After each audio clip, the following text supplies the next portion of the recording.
이진우의 손에 잡히는 경제.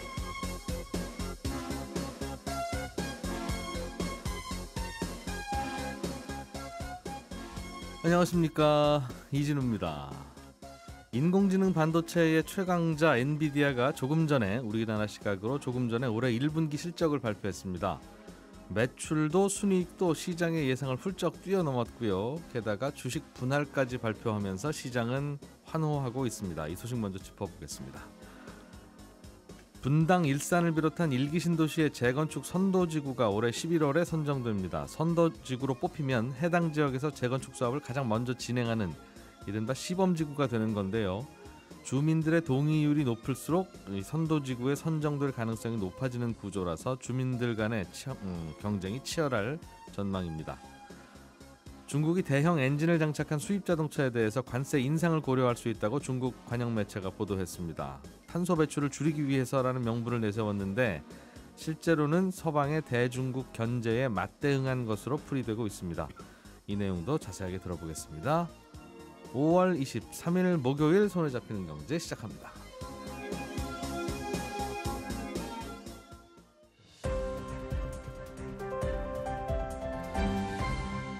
이진우의 손에 잡히는 경제. 자, 오늘은 김친영 경제뉴스 큐레이터, 행복자산관리연구소 김현우 소장, 그리고 박세훈 작가 이렇게 세 분과 함께합니다. 어서 오세요. 네, 안녕하세요. 전 세계 주식 투자자들이 관심을 가졌던 이번 주에 가장 뜨거운 이벤트. 이게 왜 여기에 관심을 갖는지는 잘은 모르겠는데 엔비디아의 1분기 실적. 그래, 결과는 어떻게 나왔어요? 굉장히 좋게 나왔습니다. 그러니까 조금 전이라고 했는데 한 3시간 전에 발표가 됐고요. 우리나라 시각으로. 네, 새벽 5시에 발표를 했으니까요. 미국 장 마감하자마자 발표했거든요. 어닝 서프라이즈, 일반적으로 얘기하는 어닝 서프라이즈급 실적 발표였고, 여기에 주가적인 이벤트까지 좀 더해진 얘기가 나왔습니다. 그러니까 실적은 일단 1분기 실적이 매출은 260억 4천만 달러다라고 발표를 했는데 우리 돈으로 계산해 보면 한 35조 6천억 원 정도 매출을 일으켰다는 거고요. 1년에 한 1,000억 불 넘는 매출이 나온다는 뜻이네요. 그렇죠. 이게 만약에 이대로 간다 그러면 월가 예상 실적이 246억 5천만 달러였거든요. 그러니까 예상치를 확 뛰어넘어 버렸어요. 지난해 같은 기간에 비해서 매출은 262%가 올랐고요. 또 주식시장에서는 매출뿐만 아니라 이익도 중요하지 않습니까? 그러다 보니까 실적 발표하면 이걸 주식수로 이익을 나눠서 주당 순이익이라는 걸 봅니다.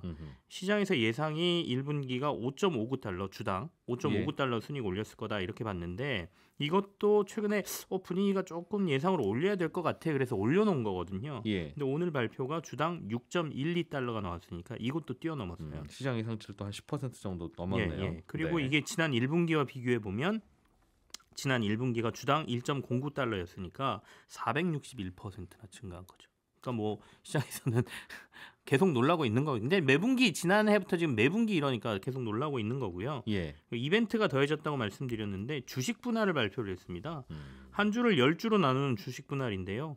올해만 엔비디아 주가가 지금 90% 넘게 올라서 주당 오늘 종가로 보면 949.50달러가 엔비디아의 주가거든요. 그러니까 이거를 10개로 쪼개서 조금 싸 보이게 하는 효과. 그다음에 이게 좀 주당 가격이 낮아지면 이건 너무 비싸서 못 사겠는데 하던 사람들도 살 수 있다. 이런 것 때문에 이게 약간 호재로 받아들여지거든요. 이것까지 좀 더해진 실적 발표가 있었다 이렇게 봐야 되고요. 그러다 보니까 장 마감 이후에 이제 장외 거래, 시간외 거래라고 하는데 시간외 거래에서 지금 6%대 상승세, 지금 확인해 보니까 6.1%까지 시간외 거래에서는 주가가 오르고 있는 상황이어서 이미 주가는 시간외 거래에서 1,000달러를 넘어섰습니다. 놀랍네요. 진짜 1년 전에 주당 순이익이 1달러였던 회사가 1년 후에는 주당 순이익이 6달러가 됐다는 거니까 1년 사이에 순이익이 6배 증가하는 회사가 됐다는 거잖아요. 그렇습니다. 그 말은 1년 전에는 주가가 예를 들면 PER이 60이었다 하더라도 저거 너무 고평가 아니야? 라고 하지만 1년만 지나 보세요. 순이익이 6배 늘어나면서 그냥 PER이 10배 정도밖에 안 되는 평범한 주가로 보일 겁니다. 아마. 그런 상황인 거네요. 어떻게 하면 이렇게 실적이 올라갑니까? 진짜 이익 많이 붙여서 파나 봐요, 제품을. 워낙 수요가 폭발하다 보니까 이익을 붙여서 파는 것도 맞고요. 예. 그리고 팔려 나가는 것도 수요가 그만큼 많으니까 엄청 많다라고 보시면 되는데 이번 실적 발표에 몇 가지 관전 포인트가 있었습니다. 그러니까 말씀하신 것처럼 이 회사가 이렇게 계속 성장할 수 있나? 요걸 좀 보고 싶어 했고요.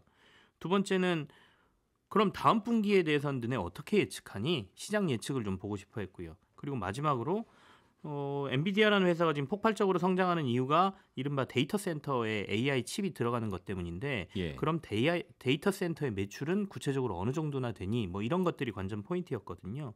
근데 아까 보시는 것처럼 성장세는 전년 대비해서 뭐 200% 이익은 400% 이상 올랐으니까 예. 뭐 이건 뭐 증명이 그 숫자로 바로 돼버렸고요. 회사가 2분기 전망을 280억 달러로 내놨습니다. 이익을 네, 아니요. 그 매출을 월가 전망이 226억 1천만 달러를 2분기 예상하고 있는데 너네가 예상한 것보다 우리 훨씬 잘 팔 거거든이라고 또 얘기를 한 거죠. 그러니까 야 이거 계속 잘 팔리나 보네라는 생각을 할 수 있는 거고요. 예. 그리고 마지막 포인트가 아까 데이터 센터로 도대체 매출이 얼마나 일어나냐인데 이거는 관심을 갖는 이유가 데이터 센터에서 엔비디아 칩을 자꾸 달라고 한다는 건 네. 이 데이터 센터는 결국은 이런저런 각종 인터넷 서비스 업체들이 여기에 투자를 해서 투자를 한다는 뜻이니까 그렇습니다. IT 경기가 얼마나 좋으냐를 상징적으로 보여주는 신호겠네요. 네, 맞습니다. 이게 226억 달러가 1분기에 데이터 센터에서 매출이 나왔다. 전분기 대비해서 23%, 전년 동기 대비해서 427%가 뛰었다라고 발표했거든요. 예. 그러니까 여기가 굉장히 뜨겁다는 얘기가 되겠죠. 여전히. 네. 그리고 뭐 여기에만 매출을 일으키는 거 아니니까 조금 더 디테일하게 들어가 보면 자동차 쪽으로 들어가는 엔비디아 칩이 조금 잘 팔렸다. 그래서 한 18% 정도 올라갔다 전년 대비해서. 예. 반면에 네트워킹이나 게임 쪽은 조금 감소했다 이렇게 보이니까 그렇게 본다라고 하면 자동차 산업도 지금 조금 뜨겁고 반면에 게임은 좀 식어가고 있다 이렇게 볼 수 있는 거죠.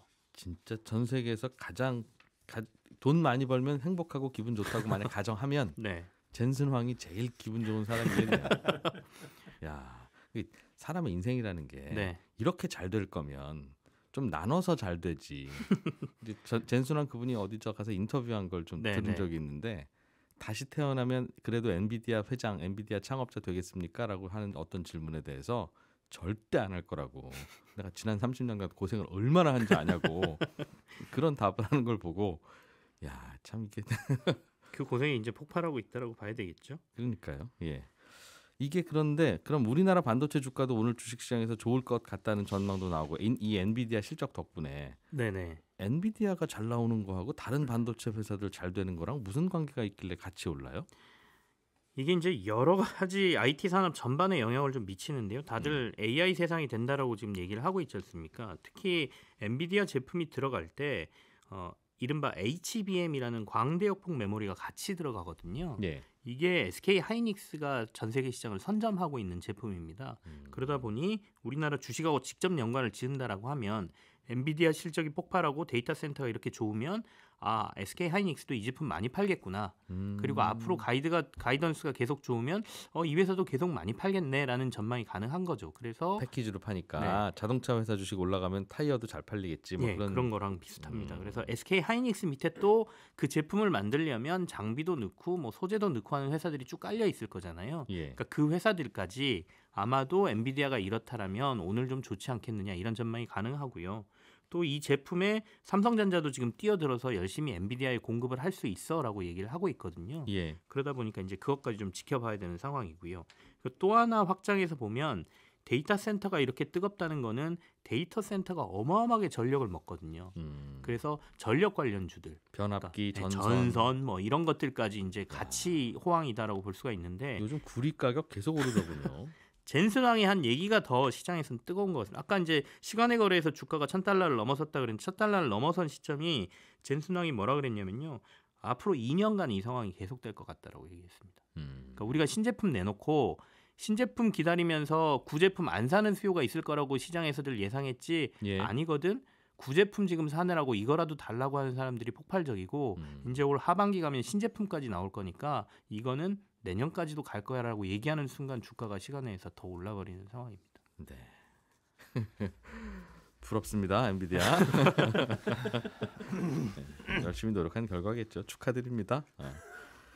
자, 김현우 소장님, 네. 자, 우리나라 이슈로 넘어오니까 또 골치 아픈 이슈가 되네요. 예. 일기 신도시 재건축 예, 예. 이거 어떻게 할 거야 도대체? 예. 한꺼번에 다 밀어버릴 수도 없고 거기 사시는 분 계시니 맞습니다. 조각조각 나눠서 하자니 누가 먼저 번호표 뽑느냐에 따라서 30년 늦게 하는 분도 생기니 또. 예, 야, 그렇죠. 이거 어떡하지? 이제 이게 고민인데 그래도 처음에 시작할 분들 손 드세요. 각 신도시별로 이제 그런 절차가 들어간 모양이에요. 네, 결국은 이제 조각조각 나눠서 하는데 어디를 먼저 할 것이냐를 선정하는 단계에 왔습니다. 이제 지어진 지 30년이 다 돼가죠. 수도권의 일기 신도시만 30만 가구가 되는데 이걸 한꺼번에 재건축할 수 없으니까 우선순위 정하자. 요 논의가 어제 시작이 된 겁니다. 정부에서 내놓은 표준 선정 기준 여기에 따라서 다음 달 25일까지 각 지자체별로 선정 기준을 만들어서 9월까지 공모를 한 다음에 11월에 최종 선정이 됩니다. 이 선도지구 규모는 2만 6천 가구인데 그러니까 지금 재건축을 해야 될 전체 물량 중에 한 10% 조금 못 되는 요걸 이제 기본으로 하되 기본 물량의 50% 이내에서 추가로 지정할 수 있다. 그러니까 2만 6천에서 플러스 뭐 13,000 정도 더 될 수 있다. 이렇게 선을 그어놓고 있습니다. 올해 이렇게 지정이 되게 되면 2027년에 착공해서 2030년에 입주하는 게 목표예요. 이렇게 선도지구가 한번 지정된 이후에는 매년 다시 이제 재건축 물량을 지정을 하는데 전체 물량의 한 10에서 15% 그러니까 지금 선도지구 지정되는 물량 정도를 매년 추가적으로 선정을 해서 재건축을 하겠다라는 게 계획입니다. 매년 그럼 신도시의 10%씩을 재건축한다는 거니까 그렇습니다. 신도시를 10토막 내서 예, 한 토막씩 매년 부시고 그렇죠. 착공, 부수고 착공, 네. 부수고 착공. 그래서 길게는 이제 앞서 처음에 소개를 해주실 때 30년에 걸쳐서 되는 거 아니냐, 10년에 걸쳐서 가장 늦게 되는 곳은 10년 후에 될 것 같기도 합니다. 계획대로라면요. 예. 그러니까 재건축 이후에 기존 대비 30% 물량이 추가로 공급될 것으로 전망이 되는데 그렇게만 된다면 뭐 얼마 전 단군일의 최대 재건축이라고 불렸었던 둔촌주공의 2.5배에서 한 3배 가까운 물량이 2030년부터는 1년 단위로 공급되는 셈입니다. 야, 이게 빨리빨리 끝내겠습니다라고 하는 의지는 이해가 되고 감사하고 고마운 일인데 그렇게 될 수 있다면 있다면요. 그런데 지금 일기 신도시에 한 30만 가구 있는데요. 예, 이거를 10토막으로 내면 매년 3만 가구씩 부시겠다는 거고 그렇습니다. 부수면 그 다음 해에 아파트가 지어지는 게 아니라 부수고 세 번은 부숴야 부순 지 3년 됐으니까 첫 번째 부셨던 집은 완공이 되잖아요. 그렇죠. 그럼 30만 가구 중에 부수고를 세 번 해야 되는 한 9만 가구, 10만 가구 정도는 네, 어디 갑자기 수도권에서 없어진 상태에서 우리가 3년을 견뎌내야 되니 집이 사라지는 거죠. 이거 앞으로 전월세는 난리 나겠는데요. 앞으로 한 3, 4년간 이거 만약에 부수기 시작하면 그렇습니다. 그게 가장 우려되는 문제이고 이제 뭐 손을 댈 때 고민을 했어야 되는 부분인데 예. 요번에 이 이주 대책에 대해서는 원칙만 간단하게 제시가 됐어요. 그러니까 재건축을 한 번에 추진할 수 없다 보니까 이렇게 선도지구 지정하고 예. 이후에 단계적으로 정비 시기 분산하겠다라는 계획인데 이에 대해서 이제 정부의 대책은 신도시 주변의 개발 사업을 잘 관리하고 필요시 신규 공급을 확대하겠다는 정도만 나와 있어요. 그리고 그에 대해서 세부적인 부분은 지자체별로 내놓는 기본 계획에 이주 대책 포함하도록 하겠다. 그리고 야. 그걸 내놓으면 정부는 적극적으로 지원한다. 이 이주 대책이 어려워서 지자체들도 두 손 놓고 있어서 정부가 나서자고 한 건데 그렇죠. 정부는 다시 지자체가 이주 대책을 내놓으면 우리가 잘 지원하겠다고 하면 이게 서로 핑퐁 치는 거잖아요. 맞습니다. 사실 이제 지자체든 정부든 뭐 뾰족한 수가 없기는 마찬가지긴 해요. 뭐 어디에다가 새로운 집을 그럼 지을 것이냐, 뭐 LH 같은 곳에서 공공주택을 지어줄 것이냐, 뭐 이런 문제들을 논의를 해야 되는데 유휴부지가 없죠. 사실 일기 신도시 지어진 근처에는. 그다음에 이 일기 신도시 재건축 이외에도 정비 사업이 별도로 진행되는 곳들이 있습니다. 원도심에서. 그러니까 일기 신도시 재건축만 이루어진다면 그것만 고민해도 되는데 그것도 물량이 장난이 아니고 근데 예. 그거 외에도 낡은 집들이 있으니 거기 재건축도 이루어지는 걸 고려하자면은 수용할 만한 유휴부지가 전혀 없는 상태에서 이렇게 이제 선도지구가 지정된다고 하더라도 결국은 사업이 진행 안 되는 거 아니냐라는 우려도 나올 수밖에 없습니다. 지금 우리나라 인구 5천만인데 앞으로 빠르게 늘어서 한 1억쯤 될 겁니다라고 하면 예. 그 주변으로 또 신도시 만들면서 여기 그렇죠. 또 신도시 만들고 또 여기 있는 분들 재건축할 땐 그쪽으로 옮기고 네. 하면 또 몇 년 후에는 인구 늘어나서 다 채우겠지라고만 하면 말씀하신 대로 그 근처에서 정비 사업도 더 하고 할 텐데. 네, 건설사들도 신나게 건설하고 하겠죠. 야, 지금 지어놓은 집도 사실은 3, 40년 지나면 저거 다 수요가 있을까 하는 만큼의 이 인구 감소가 시작되는 시기라서 예, 또 짓기도 그렇고 안 지을 수도 없고. 맞습니다. 그리고 이게 만약에 계획대로 된다, 선도지구가 착공되는 시점 보면 한 2027년 정도로 예상을 하고 있는데 그때쯤 되면 말씀하신 대로 주변 지역의 전월세 시장이 굉장히 불안해질 우려가 있는 겁니다. 그러면 여기 지금 신도시 사시는 분들 입장에서는 일단 제일 처음에 재건축하실 분 손 드세요라고 하면 네, 손 들어야 되는 건지. 왜냐하면 이거 빨리 나가야 그래도 지금 주변에 전월세들 물량 있을 때 거기 가서 잠깐 살다 오시지. 네, 뒤늦게 나가면 전월세난이 더 심할 수도 있으니까. 그렇죠. 그런데 또 요즘은 이런저런 규제 완화를 해주는 분위기라 네, 늦게 할수록 또 좋은 혜택 받고 재건축할 수도 있을 것 같거든요. 지켜보고 어떻게 되는지 상황 봐서 좀 지켜볼까 할 수도 있는데 그래서 네. 이제 이 평가 기준에 가장 높은 배점이 되어 있는 게 이 주민 동의율이에요. 그러니까 아까 말씀드린 대로 정부에서 평가 기준, 표준 평가 기준을 만들고 여기에 이제 세부 기준을 지자체별로 갖고 와라라고 했는데 이 표준 평가 기준의 100점 만점 중에 60점이 주민 동의율입니다.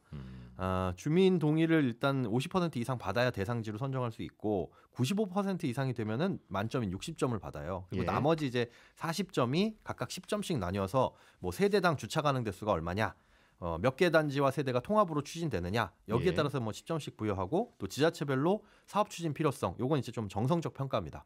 너희들이 얼마나 급한지 알아서 좀 평가를 해서 좀 갖고 와라. 새로운 평가 기준을 만들어서 이런 것들로 이제 점수를 매기다 보니까 사실상 뭐 노후된 데는 세대당 주차 대수나 이런 것들은 비슷비슷하겠죠. 결국은 이제 주민 동의율이 대상지를 선정하는 데 관건이 될 텐데 말씀 주신 대로 이게 언제 추진을 해야 될지 주민들도 좀 고민을 해봐야 되는 될 것 같고. 그런 시기일 것 같습니다. 그냥 자기 아파트 부시고 거기에 그 자리에 새 아파트 올리는 겁니다가 아니라 이제 예. 일기 신도시는 그럼 인구와 가구 수가 더 많이 늘어날 거기 때문에 예, 한 30% 정도 가구수 늘어나는 거죠. 그럼 그렇게 늘어난 거를 어떻게 또 인프라를 수용할지를 또 다시 고민해서 도시 설계를 다시 해야 되고 예, 그렇게 하니까 계속 청사진이 늦어지고 있습니다라는 설명을 그동안 들어왔는데 네, 그 청사진은 언제 나와요라는 질문에는 또 답이 없네요. 예, 없습니다. 그러니까 이게 일단 선정되면 아이고. 2027년 착공 들어가기 전까진 그때 내놓겠다라는 건데 일단은 시작해보자라는 청사진이 나와야 주민들도 찬성하든 반대하든 하지 일단 찬반을 물어보고 네. 청사진은 나중에 보여드리겠습니다 하면 알겠습니다. 예. 네, 거기까지. 박세훈 작가님, 네. 중국 정부가 중국으로 수입되는 자동차에 대한 관세를 지금보다 많이 높일 거다. 예, 그런 보도를 그렇습니다. 했네요. 예. 중국 정부의 공식 발표로 나온 건 아니고요. 외신 보도 내용인데 내용은 간단합니다. 중국이 수입하고 있는 자동차들 중에 배기량이 2,500cc 이상인 고급 세단들 있잖아요. 그 차량은 앞으로 관세를 더 매기는 걸 중국 정부가 검토하고 있다는 거예요. 지금은 관세율이 15% 정도 되는데 그걸 이제 25% 높이는 걸 고려하고 있다라는 내용이 보도가 된 겁니다. 관세율을 한 10%포인트 정도 예, 비싼 큰 차에 대해서 그렇습니다. 왜 이렇게 한 걸로 보입니까? 일단은 미국 정부가 중국 기업들이 미국으로 수출하는 제품에 관세를 더 매기기로 했거든요. 최근에. 그러니까 거기에 대한 맞대응으로 보이긴 합니다. 그런데 다만 이번 조치는 미국보다는 유럽 쪽을 겨냥한 걸로 주로 해석을 하고 있어요. 왜냐하면 일단 미국에서 중국으로 가는 2,500cc 이상의 자동차는 그리 많지는 않습니다. 미국 차는 중국에서 별로 수입 안 한다. 네. 예. 작년에 중국이 수입한 2,500cc 이상 자동차의 대부분이 유럽에서 온 거예요. 벤츠나 BMW 같은 회사들 거라서 관세율을 높이게 되면 유럽 자동차 회사들에게 타격이 더 큽니다. 예. 그럼 중국 정부는 왜 유럽 자동차 회사들을 겨냥했느냐? 유럽연합이 작년 10월부터 중국 정부가 자기네 나라 자동차 회사에 보조금을 마구 주는 바람에 중국 자동차 회사들이 싼 값으로 유럽의 전기차를 덤핑 수출을 하고 있다라는 명목으로 전기차 보조금 조사를 지금 하고 있거든요. 예. 그 결과가 아마 다음 달 말쯤에 나올 거고요. 조사 결과에 따라서 중국 전기차에 매기는 관세를 올릴 수 있습니다. 유럽이 그렇습니다. 예. 그리고 최근에 미국의 옐런 장관이 유럽연합에다가 중국의 저가 공세에 함께 맞서자, 우리 힘을 모으자 이렇게 얘기를 했거든요. 네. 그러니 중국 정부 입장에서는 유럽연합 미국하고 손을 잡을 생각이야? 그렇다면 우린 당신네 나라에서 수입하고 있는 비싼 자동차의 관세율을 한번 올려볼 생각인데 괜찮겠어? 라는 경고를 날린 걸로 지금 이렇게 해석을 하고 있습니다. 사전에 네. 다음 달쯤 발표한다고 했는데 네, 정무적 판단 잘하고 발표하세요. 그렇습니다. 그런 알겠습니다. 일종의 경고장이죠. 유럽 쪽에서는 별 반응 없었어요? 유럽 쪽에서는 아무래도 고민이 될 거예요. 그럴 수밖에 없는 게 지금 중국산 전기차랑 그리고 중국산 태양광 패널 같은 저가 제품들이 유럽에서 잘 팔리고 있거든요. 그 점유율을 계속 높이고 있습니다. 그러니 유럽 입장에서는 그래 미국하고 손잡고 이참에 중국산 저가 제품이 들어오는 걸 한번 막아보자라고 생각을 할 수 있겠지만 국가 간의 무역이라는 게 A라는 나라가 저렇게 나오면 B라는 국가는 이렇게 대응을 할 수밖에 없거든요. 유럽연합의 최대 수출국이 독일이고 독일이 자동차를 가장 많이 팔고 있는 나라가 중국이에요. 2500cc 이상의 고가 자동차만 수출을 많이 하는 게 아니라 전반적으로 다 많이 하고 있거든요. 그런데 이런 상황에서 미국하고 손잡고 중국과 맞서게 되면 자동차 수출이 안 될 수도 있습니다. 왜냐하면 예. 중국 정부가 마냥 손 놓고 있지만 않을 거니까요. 그래서 유럽연합 내 다른 나라들은 지금 미국하고 손잡는 거에 대해서 별다른 얘기는 안 하고 있는데 독일만 유독 총리도 나서고 있고 자동차 회사 CEO들도 나서서 미국하고 손잡는 거에 대해서 반대의 목소리를 좀 내고 있거든요. 독일이 요즘은 경기가 좀 안 좋아서 예전만큼 못하지만 그래도 여전히 독일은 유럽연합 안에서 힘이 센 국가이기 때문에 예. 과연 미국과 유럽연합이 손잡고 중국과 맞서게 될지는 지금으로서는 판단이 잘 안 되는 것 같습니다. 유럽 입장에서는 난감하다. 굉장히 난감한 상황에 처했습니다. 미국하고 한편이 되기에는 미국만 너무 잘 나간다. 네. 우리는 중국도 되게 아쉬워. 그렇습니다. 근데 미국 기분 좋으라고 같이 우리가 들러리 서줄 수는 없어. 그렇습니다. 근데 또 최근에 유럽에서 미국으로 가는 수출이 많이 늘었어요. 미국이 많이 사주고 있거든요. 그렇군요. 알겠습니다. 우리나라 자동차 회사한테는 이게 좋은 뉴스예요? 나쁜 뉴스예요? 아니면 그냥 남의 뉴스예요? 일단 자동차만 국한해서 생각을 좀 해보면요. 현대 기아차 같은 경우에 중국에서 판매되는 차는 주로 중국 현지에서 만들고 있거든요. 예. 그리고 중국에 수출하는 대형 자동차의 비중이 좀 미미해요. 우리나라에서 중국으로 넘어가는. 그렇습니다. 예. 그러니까 중국 정부가 진짜로 대형 자동차에 매기는 관세를 더 높인다고 하더라도 큰 타격은 없을 걸로 보이고요. 예. 만약에 유럽연합이 중국산 전기자동차에 매기는 관세율을 높이게 되면 우리나라 전기자동차는 상대적으로 가격 경쟁력이 좀 생길 수는 있겠죠. 근데 작년에 중국이 유럽 쪽으로 수출한 전기자동차가 대략 48만 대고 우리나라 기업들이 수출한 게 대략 24만 대 정도 되거든요. 그 유럽이 또 맞대응을 하면 맞대응을 하게 되면요. 중국이 유럽에 자동차 못 팔 거니까 그렇습니다. 그때 우리가 낼름 팔면 된다. 그렇죠. 그러니 판매량이 조금 늘지 않을까 예상은 해볼 수 그 있겠습니다만 오늘 나온 외신을 보니까 중국 전기자동차 회사 BYD가 지금보다 가격을 더 떨어뜨린 다음에 유럽으로 수출한다라는 전략을 세웠다라는 게 나왔거든요. 예. 그런 걸 보면 크게 영향은 또 우리에겐 없지 않을까 싶긴 중국은 또 합니다. 가격을 낮출 능력도 있는 것 같은데 그렇습니다. 굳이 선택하자면 조금 더 싸워라 이렇게 하긴 하는 게 약간 좋기는 한 것 같다. 약간은 좋은 것 같긴 오로지 자동차 회사들의 입장에서만 보면. 그렇습니다. 알겠습니다. 오늘 우리나라는 금통이 열립니다. 그렇습니다. 한국은행이 금리를 어떻게 할 건지 네, 시장의 예상은 또 동결이겠지. 동결입니다. 뭐. 너무 명확해서 이건 뉴스가 아니고 오늘 예. 중요하게 봐야 하는 건 금리 결정 회의 후에 이창용 한국은행 총재가 어떤 메시지 내놓느냐 하는 거예요. 왜냐하면 4월만 해도 하반기에는 금리를 내리는 쪽으로 얘기가 좀 되고 있었는데 예. 이창용 총재가 한 3주 전쯤에 금리 정책을 원점에서 재검토해야 할 걸로 보인다 이런 얘기를 던졌거든요. 왜냐하면 지난달 4월만 하더라도 미국이 하반기에는 금리를 내리기 시작할 거라고 생각을 했었는데 생각보다 더 늦춰질 것 같다는 겁니다. 예. 마침 오늘 새벽에 미국의 기준금리 결정회의에서 지난번 회의에서 어떤 얘기들이 오고 갔는지 기록한 대화록이 나왔는데 거기 보면 요점은 이겁니다. 여전히 물가가 걱정이고 잘 안 떨어진다. 그러니 금리 인하 시점을 더 미뤄야 한다는 거고요. 심지어 금리를 올려야 한다는 의견도 있었거든요. 미국이 생각보다 금리를 더 늦게 늦추게 된다면 우리도 거기에 비슷할 눈치를 안 스텝을 볼 수는 밟아야 하니. 없다라는 거였고 그리고 우리나라 역시도 물가가 어떻게 떨어지는지 좀 봐야 되니까 그걸 보고 결정하겠다는 겁니다. 네, 오늘 회의 이후에 이창용 총재 발언을 잘 들어보자. 그건 중요한 것 같다. 그렇습니다. 네, 저희는 또 내일 아침 8시 30분에 모여서 경제 뉴스 재밌게 전해드리겠습니다. 주말이 가까우네요. 오늘도 화이팅 하십시오. 저는 이진우였습니다. 고맙습니다.